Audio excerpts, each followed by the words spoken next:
안녕하세요. 일용할 양식 구독자 여러분. ESF 춘천지구 진용화 간사입니다. 오늘 본문은 열왕기하 6장 1절부터 14절입니다. 그중 1에서 7절은 요단에서 나무를 베던 가난한 선지자 생도가 등장합니다.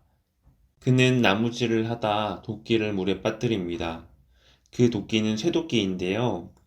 청동기에서 철기 문명으로 넘어가던 시기에 쇠도끼는 아주 비싼 물건입니다. 심지어 그 도끼는 자신의 것도 아니고 빌려온 것이라고 한탄합니다. 이에 엘리사가 그 문제를 간단하게 해결합니다.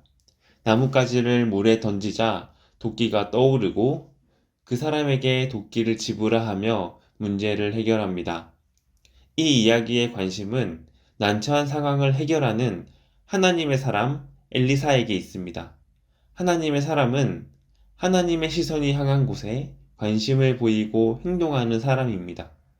물론 하나님의 자녀로 살아가는 우리는 엘리사와 같은 능력을 가지고 있지는 않습니다. 하지만 하나님은 신비한 능력보다 난처한 일에 관심 갖고 어려움을 함께 해결하기 원하십니다. 사랑하는 능력으로 소외와 갈등 속에 괴로워하는 인생을 위로하기 원하십니다. 8절에서 14절에 이어지는 내용에서 엘리사는 한 사람의 문제뿐 아니라 이스라엘의 어려움에도 관심 갖고 능력을 발휘합니다. 아람 왕과 이스라엘이 전쟁 중입니다. 엘리사는 사람을 보내서 아람 군대가 어디에 진을 치고 있는지 수차례 알려줍니다. 성경은 당시 이스라엘의 왕이 누구인지, 진을 치는 지역이 어디인지는 정확하게 알려주지 않습니다. 이 이야기의 초점은 엘리사라는 사람과 그가 어디에 능력을 발휘하며 상황이 어떻게 전개되는지입니다. 아람 왕은 전쟁 중에 계속 작전이 노출되는 것을 이상하게 여기다가 엘리사가 개입했다는 것을 알게 됩니다. 이에 말과 병거를 보내 엘리사가 있는 성읍을 포위하는 내용까지가 오늘의 본문입니다. 물론 이후 상황을 보면 하나님이 위기 상황을 해결하시는 듯 보이다가도 다시 또 어려움이 찾아오기를 반복합니다. 하나님의 사람은 하나님을 바라보며 하나님의 관심이 향한 일에 개입합니다. 하지만 그 선택으로 인해 어려움에 처하기도 하죠.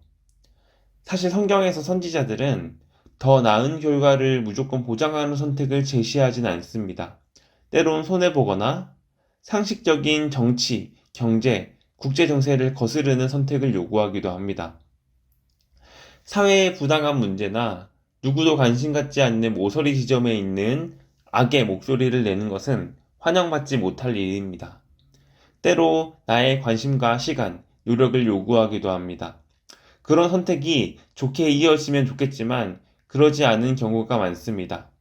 내가 소외당한 사람에게 관심 갖고 불의에 맞서 싸운다고 해서 문제가 바로 해결되거나 당사자들이 고마워하지 않을 수 있습니다. 하지만 하나님의 사람은 결과를 알 수 없는 상황에서도 하나님의 뜻에 따라 선택합니다.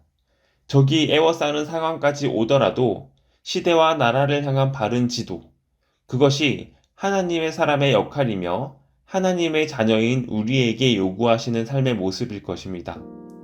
일용할 양식 구독자 여러분, 우리의 관심과 행동은 무엇을 향하고 있나요? 하나님의 사람 엘리사의 이야기를 묵상하며 하나님의 자녀로 부름받은 우리의 삶을 돌아보는 시간을 가지면 좋겠습니다.